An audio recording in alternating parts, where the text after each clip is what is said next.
मेरा नाम अभिषेक है और मेरी उम्र 27 साल है।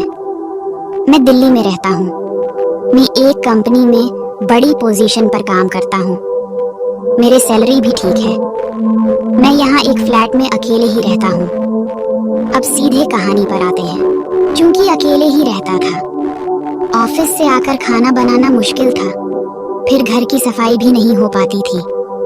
अकेले क्या क्या करता तो सोचा कि एक नौकरानी रख लेता हूँ। फिर क्या था, सुबह ही मैंने अपने बिल्डिंग के गार्ड को नौकरानी के लिए बोल दिया।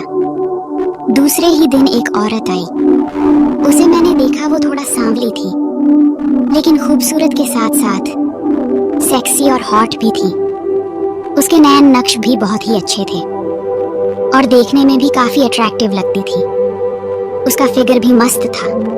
उसकी लंबाई 5 फुट 3 इंच रही होगी। तब तक मेरे दिमाग में कोई गलत विचार नहीं थे।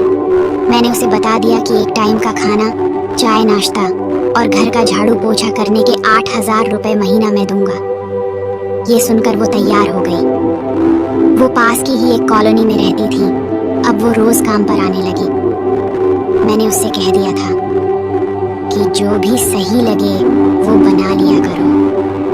वह मुझसे पैसे लेकर सब्जी सामान सब ले आती थी। मेरी हमेशा नाइट शिफ्ट ही रहती थी, इसलिए मैं सुबह 9 बजे तक रूम पर आ जाता था। नौकरानी के आ जाने के बाद से मुझे अपना घर थोड़ा अच्छा लगने लगा था। एक दिन मेरे साथ किस्मत ने ऐसा किया जो मैंने सोचा भी नहीं था। सुबह मैं रोज की तरह ऑफिस से आया। उसने मुझे नाश्ता और दूध दिया। मैं सोफे पर बैठा था। मैंने उससे कहा, तुम भी नाश्ता कर लो। तो उसने कहा, मैं बाद में कर लूंगी।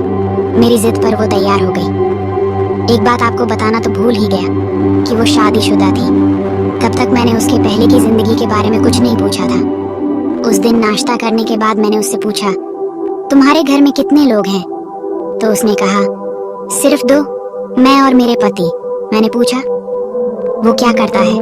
तो उसने कहा, वो ऑटो चलाते हैं। फिर मैंने कहा, तुम्हारी शादी को कितना समय हो गया?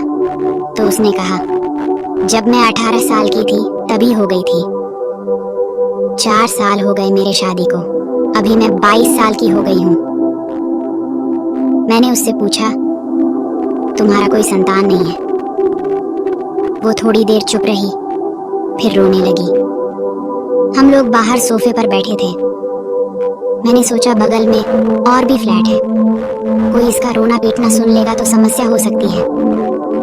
सब लोग न जाने मेरे बारे में क्या सोचेंगे। मैंने उसको बांह पकड़कर उठाया। उसके बाद उसे बेडरूम में ले गया। मेरे पास डबल बेड है। मैंने उसे बेड पर बैठा दिया। मैं उसको समझाने लगा और उसको तसल्ली देते हुए अपने गले से लगा लिया। वो सिमट गई। मैंने उससे पूछा, क्या हुआ? तुम्हारे पति कुछ करते नहीं क्या? तो उसने रोते हुए कहा, सुबह 6 बजे घर से ऑटो लेकर चले जाते हैं। जितना कमाते हैं उतने की शराब पीकर शाम को 11 बजे तक घर आकर सो जाते हैं। कभी कुछ करते भी नहीं। वो शराब के नशे में ही घर आते हैं। इसके बाद टांग पसार कर सो जाते हैं और मुझे उनके मुंह से शराब की महक भी नहीं पसंद आती है। लेकिन क्या करूं, मेरी किस्मत में शायद यही लिखा है। ये सब वो मुझे रो रो कर बता रही थी। मैंने उसे चुप कराया। उसे देखकर मेरे अंदर भी कुछ होने लगा था और महाराज जी भी बहुत ज्यादा खुश होने लगे, क्योंकि महाराज को भी, मुझे लगा महाराज का तो आज काम बन ही जाएगा। मैं अंदर ही अंदर बहुत ज्यादा खुश हो रहा था। मैंने उससे कहा, चिंता की कोई बात नहीं है, सब सही हो जाएगा। मैं हूं ना। मैंने उससे हिम्मत करके कहा, अगर तुम्हारी इच्छा हो तो तुम भी माँ बन सकती हो। तुम्हारी बदनामी भी नहीं होगी। उसने बड़ी उत्सुकता से पूछा, कैसे? मैंने कहा, देखो, मुझे एक साथी की जरूरत है और तुम्हें बच्चे की। तुम मेरा साथ दो, मैं तुम्हारा। तो उसने कहा, अपने पति को क्या कहूंगी? मैंने कहा, कह देना कि यह आपका ही है। उनकी किसी दिन की मेहनत का फल बता देना। उसने कहा, बदनामी हो सकती है, किसी को पता ही नहीं चलेगा तो कैसे बदनामी होगी तुम यहाँ दिन में काम कर रही हो। मेरे साथ मेरी वो कुछ नहीं बोली, चुप रही। मैंने उससे कहा सोच लो जो तुम्हें ठीक लगे फिर बताना। फिर मैं सो गया।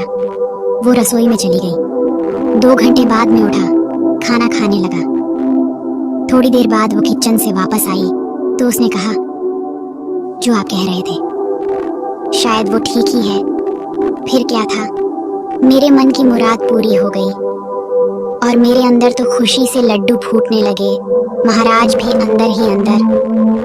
तब शायद दिन के 3 बज रहे थे। मैंने उसे और कहा अब तुम्हें रोने धोने की कोई जरूरत नहीं है, तुम्हारे दिल की मुराद और तमन्ना सब मैं पूरी कर दूंगा। ये सुनते ही उसकी आंखों में खुशी की लहर दौड़ गई।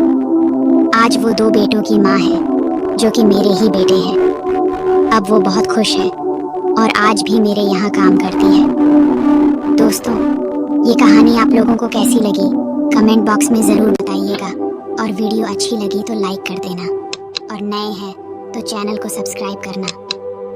आप लोग मुझे ऐसे ही सपोर्ट करते रहें और अपना प्यार बनाए रखें। धन्यवाद।